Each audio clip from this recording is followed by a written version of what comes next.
Hola a todas y a todos, mi nombre es César Pineda, estoy aquí en Descifrando la Política, en el canal de Jesús Escobar Tovar. Quiero platicar esta semana una historia que tiene que ver con la polémica que se ha desatado en relación a los salarios y cómo estos han reducido la pobreza durante la Cuarta Transformación. La derecha se niega a reconocerlo como un logro de la Cuarta Transformación y hay toda una discusión, incluso en redes sociales, sobre de quién es el mérito algunos hablan de los empresarios, sobre haber reducido la pobreza. Que el gobierno de López Obrador sacó a 13 millones de personas de la pobreza ha sido una noticia que ha impactado pues a todo el país, por supuesto. Es de festejar, al menos yo lo festejo, que millones de personas tengan menor precariedad y que hayan encontrado un poco de respiro después de décadas de bajos salarios que fueron contenidos, amarrados por todos los gobiernos neoliberales. Todos los especialistas explican que la salida de la pobreza se debe especialmente al aumento del salario mínimo y en mucho menor medida a los programas sociales. Sin embargo, muchos comentaristas de derechas, empresarios, opositores a la Cuarta Transformación, o bien niegan que esto haya sucedido, aunque pues es cada vez más solo una minoría porque los datos son públicos y son irrebatibles, o bien dicen que entonces que el aumento al salario mínimo se le debe en realidad aplaudir a los empresarios. Esto dicen, por ejemplo, una entrevistada panista decía que quien tenía el mérito eran los empresarios. Otros hablan, por ejemplo, de la posición que había tenido Salomón Chertorivsky de aumentar el salario mínimo. Esto es cierto, él había abogado por aumentar el salario mínimo desde 2016, aunque hay que decir, también Czartoryski aplaudía las UMAS, las unidades de medición que construyó o edificó Peña Nieto, y que ha traído una resistencia muy importante, por ejemplo, en la CENTE, en esa medida las UMAS que las creó el gobierno de Peña Nieto. Eh, al día de hoy, en mi videocolumna, vamos a ver si hay algo que agradecerle, reconocerle o aplaudirle al gran empresariado mexicano. También es cierto que fueron Canadá y sobre todo Estados Unidos quienes exigieron a México salarios más altos. Lo hicieron durante la renegociación de lo que terminaría en el TIMEC, tanto con el gobierno de Peña como el de López Obrador. Pero no crea usted que esa exigencia de nuestros vecinos del norte venía de alguna preocupación, sea por la dignidad o por los derechos de los trabajadores mexicanos, sino que los extremos bajos salarios en México fueron señalados como competencia desleal. O sea, le preocupaban los negocios, no los trabajadores. Pero aquí uno puede ver ya lo obvio. Los capitales se mueven hacia donde los costos de producción son más bajos y eso se lo ofrecimos los mexicanos a las empresas norteamericanas y canadienses a través de los bajos salarios. ¿Qué es lo que teníamos que ofrecer a esos capitales? Superexplotación.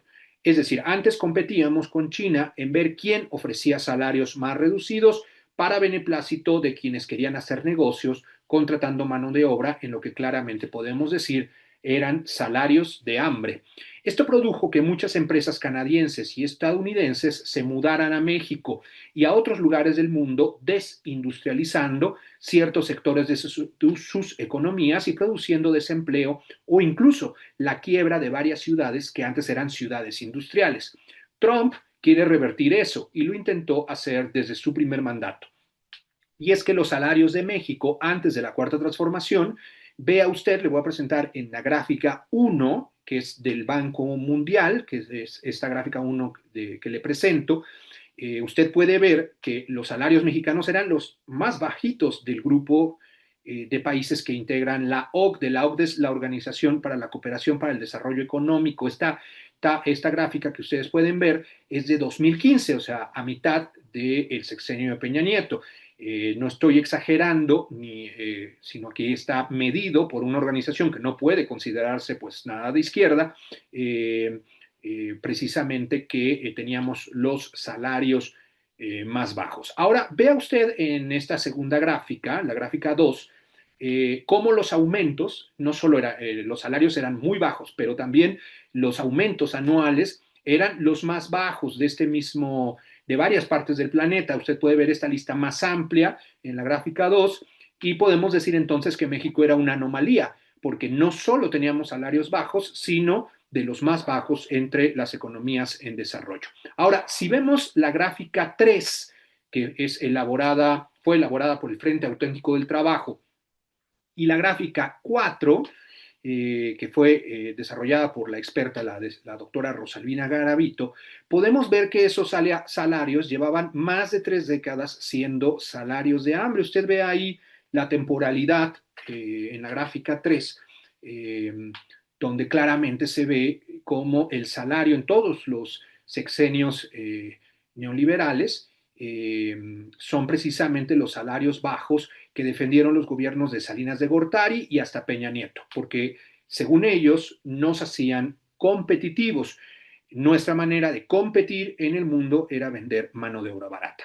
El argumento del control de la inflación fue la excusa predilecta de todos los gobiernos para impedir los aumentos salariales. Eso decía, fíjese bien quién, el jefe de la oficina de la presidencia de Carlos Salinas de Gortari, el economista José Córdoba Montoya. Lo cito a él. Decía en su momento, allá por el sexenio de Salinas, decía él, una política de ingreso presupone la adopción conjunta por parte del gobierno y los sectores empresariales y obrero de pautas básicas para sujetar la evolución del tipo de cambio, de los salarios y los precios clave. Es decir, aquí Córdoba Montoya, el brazo derecho de uno de los gobiernos que definieron al neoliberalismo en México, no habla de libre mercado o de no intervenir en la economía, sino al revés, de que el gobierno y los empresarios se pongan de acuerdo para evitar el aumento de los salarios. Córdoba habla retóricamente del sector obrero, pero todos sabemos que el PRI mantenía encadenado y arrodillado al sector obrero, por lo que decir que sería un acuerdo entre las tres partes era solamente retórica. Era el acuerdo empresarial y gubernamental el que mantuvo bajos los salarios durante 30 años. Los empresarios se defendieron muchas veces durante estas 3 décadas con el argumento de que los salarios se decidían con base en la productividad, es decir, como si hubiera una fórmula matemática y con los resultados de la productividad era como si ellos no tuvieran nada que ver, se decidían los niveles de salarios. ¿Qué es la productividad? Algunos especialistas lo definen como la eficiencia entre la cantidad de producción en relación a cada unidad de trabajo, que puede ser medido por cada trabajador o por cada hora de trabajo. ¿Cuánto se produce? Si se produce más en menos tiempo y si se produce más por cada trabajador, entonces está aumentando la productividad. Así, los empresarios argumentaron que México tenía muy baja productividad y eso explicaba pues los bajos salarios. Prácticamente se le pasaba a los trabajadores la responsabilidad de una baja productividad, aunque es muy curioso que los empresarios cuando las cosas salen bien, entonces ellos se llevan el mérito y si las cosas salen mal, son los trabajadores. Porque si la productividad era baja, pues ¿quién organiza el trabajo? Pues los empresarios, son ellos los que organizan, por supuesto, cómo está organizada la producción al interior de las fábricas. Es un argumento que sostenía también no solo Córdoba en los 90, sino el secretario de Economía de Peña Nieto 30 años después. Pero mire usted la gráfica 5 que nos presentó hace ya unos años Luis Munguía, que es el actual presidente de la Comisión Nacional de Salarios Mínimos, ya con la administración de la Cuarta Transformación. Como usted puede ver en esta gráfica 5, la productividad y los salarios iban de la mano hasta los años 80 para después separarse. Ya no corresponden los salarios a la productividad, es decir, la gráfica nos muestra no solo que el argumento de baja productividad mexicana es falsa, sino que son los años de los gobiernos neoliberales en donde se presenta esta separación, donde aunque la productividad crece, los salarios no crecen. Se puede argumentar que el gobierno de la Cuarta Transformación pues miente, como generalmente dice la derecha, pero ahora le pido que vea esta otra gráfica elaborada por el Instituto Tricontinental de Investigación Social, nuestra gráfica 6, una gráfica prácticamente idéntica a lo que los economistas Miguel Peñalosa Webb y Tomás Peñalosa Webb presentaron en la revista Nexos en México sobre los salarios y la productividad en Estados Unidos. Mire la gráfica. Mientras la productividad crece 254%, esto es Estados Unidos, no es México, los salarios solo lo hacen en 113%. Es decir, que los salarios siguieron siendo bajos y se separan de la productividad, igual que sucedió en México.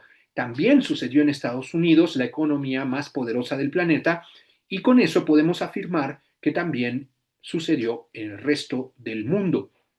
Los neoliberales más ortodoxos argumentan que esa separación entre productividad y salarios se debe exclusivamente a la revolución tecnológica. Claro, se está produciendo más porque hay mayor automatización, porque hay más velocidad, porque ahora nos comunicamos por Internet.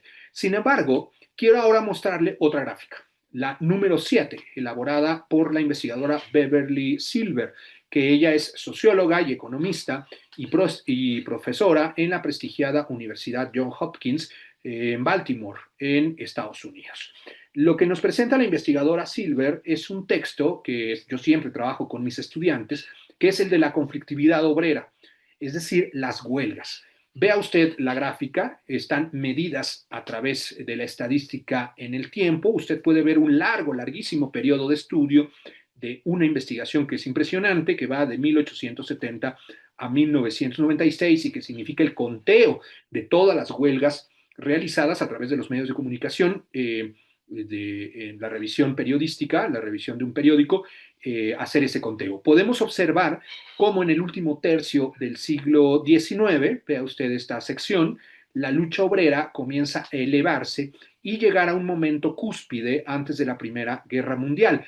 Luego cae momentáneamente precisamente por la guerra, luego vuelve a un pico más alto durante el siglo, de hecho es el pico más alto en todo el siglo XX, para luego bajar por el enorme desempleo y crisis de la década de los 20, y después la crisis financiera de 1929 hace explotar de nuevo las huelgas. Hasta aquí quisiera explicar, regresando en el tiempo, la importancia de la lucha sindical revolucionaria para obligar a los empresarios a mejores condiciones laborales y mejores salarios a finales del siglo XIX y principios del XX y hasta la Segunda Guerra Mundial. La retórica ultraliberal que podemos denominar fundamentalismo de mercado, es decir, una ideología que explica toda la realidad humana a través de los mecanismos de mercado, y son todos los mecanismos de mercado, siempre solucionan todo. Siempre se idealiza al capitalismo porque ha ido mejorando, según esta ideología, los niveles de vida de los trabajadores. A mayor creación de riqueza, nos dicen, ha ido creciendo también la parte de la riqueza que le corresponde a los trabajadores. Sin embargo, este argumento es más pues una fábula que una explicación científica. En el siglo XIX, primero el economista inglés y también integrante del Parlamento británico David Ricardo, y luego sobre todo John Racine McCullough, seguidor de David Ricardo, creó la llamada teoría del fondo salarial, que fue sistematizada y usada por alguien también que es bastante conocido, John Stuart Mill. La teoría era muy sencilla, decía que existía un fondo de salarios fijo, previamente determinado, que estaba constituido por el capital que los empresarios destinaban a pagar para pagar el trabajo. Este fondo era limitado y no podía aumentar de manera inmediata. Por lo tanto, los salarios dependían de la proporción entre ese fondo disponible y el número de trabajadores. Fíjese usted cómo la economía, en este caso lo que ahora llamamos economía clásica, presentaba una teoría que terminaba por justificar los bajos salarios. Cualquier intento de aumentar los salarios por encima del fondo, esta teoría del fondo salarial, por presión sindical o a través de las huelgas o la legislación discutida en el Congreso, era vista como inútil o incluso dañina, porque supuestamente llevaría al desempleo o a la reducción de inversión. Por supuesto, la teoría económica se usaba para deslegitimar las luchas obreras por mejores condiciones salariales. En el siglo XIX hubo una resistencia empresarial muy importante a legislar sobre la jornada laboral, sobre el salario mínimo. Patrones textiles y mineros británicos, por ejemplo, en Manchester, en Birmingham y en el norte industrial de Inglaterra, invocaban esta teoría del fondo salarial, la invocaban para sostener que sus márgenes de capital pues eran muy limitados y que de modo que los aumentos de salario inevitablemente producirían desempleo. Eh, en los debates parlamentarios ingleses de mediados del siglo XIX, representantes de la Manchester School, asociada a industriales como Richard Cobden y John Bright, grandes comerciantes de algodón y que defendían el libre comercio, apoyaban la lógica del fondo salarial para rechazar las leyes del salario mínimo y los límites de la jornada laboral. Cobden, por ejemplo, pensaba que los salarios deberían estar al libre juego de la oferta y la demanda. Este es un punto muy importante para detenernos, es decir, la idea de que el trabajo es una mercancía más, como si fuera una lata de atún, como si fuera una silla o como si fuera un desarmador. Pero resulta que el trabajo no es una mercancía más, porque el trabajo, aunque se habla de mercados de trabajo, pues el trabajo solo lo pueden realizar los humanos. Y en ese sentido, hacer que y tratar a el trabajo como cualquier otra mercancía más nos mete en esta lógica de los precios del mercado, como si no hubiera personas detrás con necesidades, con hambre, con satisfactores que comprar y por condiciones laborales que son pues indispensables para pensar también el salario. En Estados Unidos, los grandes industriales como la de la industria del acero y los ferrocarriles retomaban este lenguaje, la de la teoría del fondo salarial, en los años 1870 y 1880, cuando enfrentaban huelgas, por ejemplo, en la gran huelga ferroviaria de 1877. Ahí la retórica de fondo limitado fue usada para culpar a los obreros de querer salarios, fíjense cómo decían en el siglo XIX, por encima de lo posible. Es decir, los trabajadores siempre están pidiendo imposibles, siempre van a provocar un desastre económico, que se meta el gobierno siempre va a reducir las ganancias, siempre va a provocar una crisis. Este discurso no es nuevo, se da desde hace 200 años. Y sin embargo, sucedió la legislación y resulta que el capitalismo no se fue a la crisis total. Nunca en la historia los empresarios han reconocido derechos sin ser obligados directa o indirectamente a reconocerlos por la organización de los trabajadores. Puede considerarse incluso que el sindicalismo nació no solo para defenderse de los patrones, sino para poder formar comunidades de sobrevivencia, cooperar para los funerales de los muertos, para apoyar a los enfermos, formar bibliotecas y ligas antialcoholismo. El sindicato era autoprotección ante una realidad tan precaria. Imagínese usted que las viudas de los trabajadores ni siquiera tenían dinero para enterrarlos y se necesitaba hacer la cooperación para poder llevar al trabajador muerto al panteón. Siempre hay que recordar que la industria textil y la de hierro, emblemas del progreso industrial británico, se alimentó de la obra de la mano de obra infantil. Son muy conocidos, está muy estudiado históricamente y por la sociología del trabajo, que los turnos de los niños llegaban en ocasiones a 18 horas, 18, como usted lo escucha, 18 horas. Y por supuesto, como eran niños, se justificaba, según los empresarios, a que les pagaran, aunque bien trabajaran igual que las 18 horas, pues se les pagaba menos. Ese es el mercado real del trabajo sin regulación. Cuando los empresarios defienden la desregulación, en realidad están hablando de una desregulación que les favorece. La desregulación es esto, niños trabajando jornadas de 18 horas. En buena medida, el movimiento obrero comienza por esta catástrofe del trabajo infantil. En 1802, ante la presión social y el escándalo de niños trabajando en las fábricas, se establecen las actas de fábrica que limitaron a 12 horas. Hoy nos parece 12 horas pues una jornada totalmente delirante, pero en aquel tiempo incluso 12 horas ya era una mejoría, aunque esas actas pues poco se cumplieron. Los empresarios y las fábricas poco respetaban la legislación.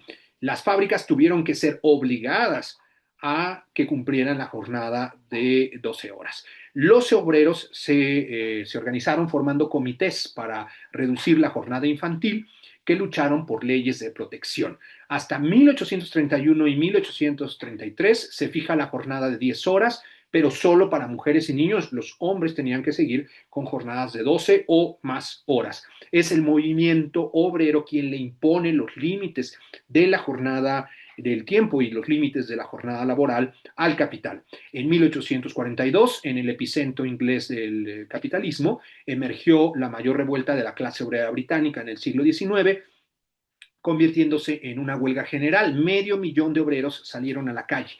Le quitan los tapones a las calderas de las máquinas de vapor, que se recordará antes de usar el petróleo y las gasolinas, pues se usaba las máquinas de vapor que automatizaron la producción, y les quitan los tapones para detenerlas como una forma de detener el trabajo y protestar frente a las condiciones laborales. Los industriales que se habían opuesto a la legislación ahora anunciaban incluso reducción de salarios. En oposición aparece la demanda obrera de jornada de 9 horas y el lema, un jornal justo por una jornada justa.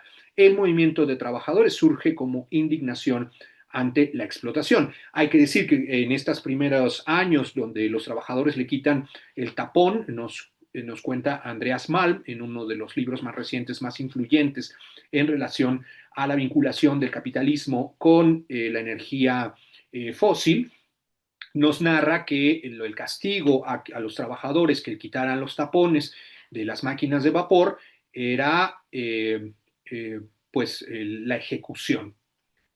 Se les ahorcaba públicamente. Este era el castigo por detener las fábricas.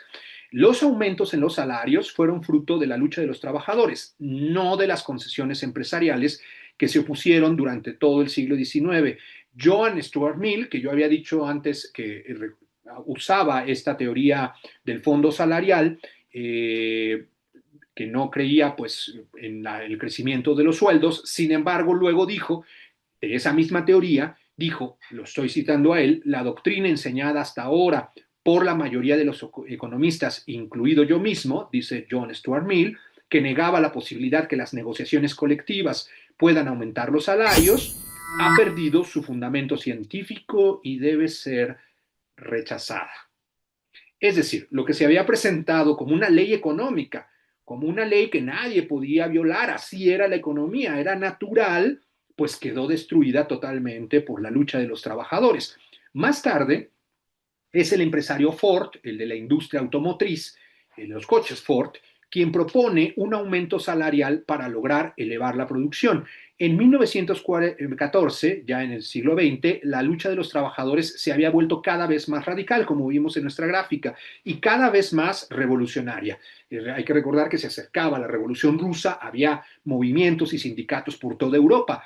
Ford odiaba a los sindicatos, impulsaba una empresa su empresa, digamos, automotriz, en medio del ascenso de las luchas obreras, pues que se desarrollaban también en Estados Unidos. Ford veía a los sindicatos, así lo decía él, como parásitos. Sin embargo, y esto es muy importante, propuso pagar $5 la jornada, lo que significaba pues un cambio rotundo. Yo he venido diciendo que los empresarios se negaban a subir los salarios, por lo cual Ford es un viraje, de hecho un viraje tan importante que le dará el liderazgo a Estados Unidos, entre otros factores que no tengo tiempo ahora de resumir. Ford buscaba con los salarios más altos convertir a los trabajadores en consumidores de lo mismo que ellos producían, en un círculo de crecimiento sin fin. Es decir, si le pagas más al trabajador que construye un coche, al final le vendes ese mismo coche. Pero aún más, según el libro clásico de Benjamin Coriat, quien es profesor de Ciencias Económicas de la Universidad de París, lo que buscaba Ford era, y estoy citando a Coriat, era romper el estado de insubordinación crónica de los trabajadores. Es decir, había tal movilización por salarios, por derechos laborales, que ofrecer un salario más alto implicaba apaciguar a los obreros. Esto lo dice Coriat, el investigador que yo menciono de París, pero lo dijo el propio Ford. Aquí digo lo que está, repito lo que en algún momento opinó Ford. No hay necesidad de sindicatos en mi planta, dice Ford. Les damos a los hombres todo lo que podrían pedir y más. Un hombre sindicalizado es un hombre descontento. Lo que podemos ver muy claramente es que Ford no está solo pensando en la productividad, está pensando evidentemente en reducir el descontento de los sindicatos, inutilizándolos, él mismo dando un aumento salarial. De hecho, así lo pensó también la prensa obrera radical de Detroit en aquel tiempo, que criticó el $5 Day. El $5 Day era darle $5 por jornada laboral, que en ese tiempo era muchísimo, como un soborno, fíjense cómo lo decía la prensa obrera, para mantener el control patronal y desmovilizar a los trabajadores. Ahora, regresemos de nuevo a nuestras gráficas. Primero, revisando la tasa de sindicalización, veamos qué pasó después de lo que hizo Ford, y veamos en la gráfica 8 lo que ha sucedido también en Estados Unidos, que nos permite, esta gráfica está hecha son datos de el Orden Mundial, que es un portal que reúne a muchos investigadores. Este portal es público, ahí puede consultar todos estos datos. Y esta gráfica nos permite ver claramente cómo se debilitaron los sindicatos estadounidenses ya durante el neoliberalismo, después de que mucho tiempo los trabajadores estuvieron con altos salarios. Si los sindicatos perdieron miembros, también perdieron pues capacidad de negociación. Esto se refleja en la menor capacidad de obligar a los empleadores a negociar mediante las huelgas. Mire la gráfica comparativa número 9 entre las huelgas de 1979 y las de 2021 en Estados Unidos. Esta comparación está hecha por algunos integrantes del proyecto de seguimiento de luchas laborales de la Universidad de Illinois. Arriba podemos ver la dramática diferencia numérica. Ya no hay huelgas casi en Estados Unidos, al menos hasta antes de la pandemia. Y abajo podemos ver el número de trabajadores que luchan en Estados Unidos, que son muy, muy pocos. El neoliberalismo destruyó la capacidad de negociación de los sindicatos del norte a través de la automatización y la deslocalización, es decir, trasladar a las empresas al sur con mano de obra más barata, o sea, como nosotros. Los gobiernos neoliberales destruyeron a los sindicatos con represión y mano dura, como hicieron Thatcher en Inglaterra contra los mineros o Reagan en Estados Unidos con la huelga de los controladores aéreos en los 80s. Esto pasó en buena parte del mundo, pero en México los obreros siempre habían estado subordinados al Partido Revolucionario Institucional, que es quien impulsó las reformas neoliberales y la reforma laboral con Peña Nieto. Tanto los gobiernos panistas como los priistas persiguieron al pequeño sindicalismo independiente. Fox persiguió al sindicalismo minero, Calderón a los electricistas, Peña Nieto a los profesores organizados en la CENTE, que no hay que confundir con el CENTE, el sindicato charro del Bester y sus sucesores. Si regresamos al trabajo de Beverly Silver sobre las huelgas, nos presenta otra gráfica, pero ahora solo de los países del sur, en eso estamos nosotros, es decir, los países más pobres que dependían de las inversiones y la industria de los del norte. Podemos ver también la caída de la lucha obrera. Vea usted que en la gráfica 10 podemos ver cómo desde finales de los 80s y los 90s las luchas obreras caen estrepitosamente y por tanto cae el poder de negociación y esto implica, aunque correlación no es causalidad, podemos ver lo que implica esta caída, pues obviamente implica el debilitamiento de la lucha obrera para lograr mayores salarios. Para que se dé cuenta de esta y dimensionemos de esta diferencia, Alemania en los 80 tenía una tasa de sindicalización de cerca del 62% y ahora es solo del 40%. En Noruega la tasa de sindicalización es de alrededor del 50% más o menos y en Finlandia es de hasta el 70%.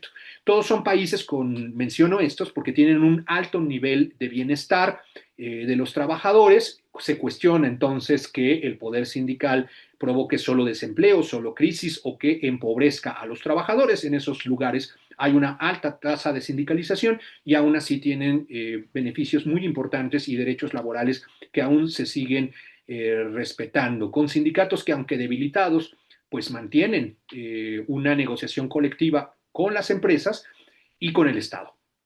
Pero ahora escuche, la tasa de sindicalización de México es de solo 12%.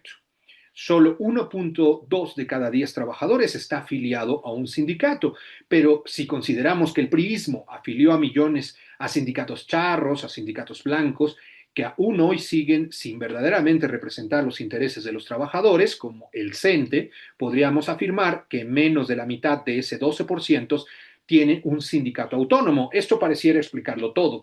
Nuestra conclusión tiene que ver con que en México las clases subalternas, los trabajadores, son muy débiles para poder enfrentar el enorme y concentrado poder empresarial.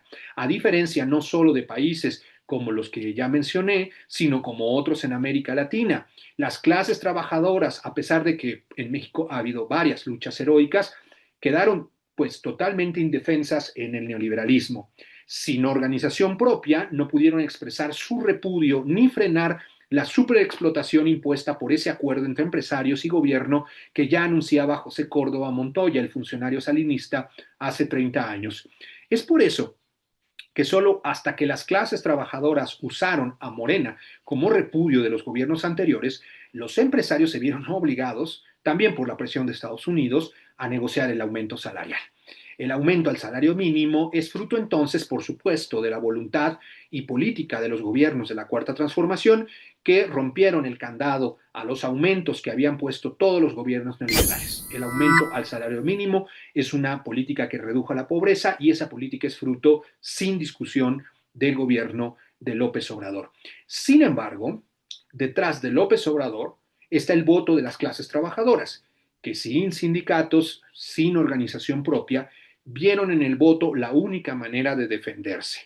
Esto nos lleva a concluir que, aunque hay que festejar el aumento y la reducción de la pobreza, hay que estar prevenidos, ya que el frágil acuerdo con los empresarios se desvanecerá si no se les sigue obligando a negociar. Sin los gobiernos de la Cuarta Transformación, o si sucediera un giro neoliberal de derechas dentro de ese partido, lo que producirá será que de nuevo los trabajadores quedarán indefensos. Es por eso que las clases trabajadoras pues deberían poder defenderse y luchar por sí mismas, no solo por mayores salarios, sino por cambiar también todas las condiciones laborales y obligar, como lo ha hecho el movimiento obrero en los últimos 200 años, a distribuir la riqueza. Y esa había sido hasta ahora un triunfo de los de abajo, un triunfo que siempre ha sido de los trabajadores.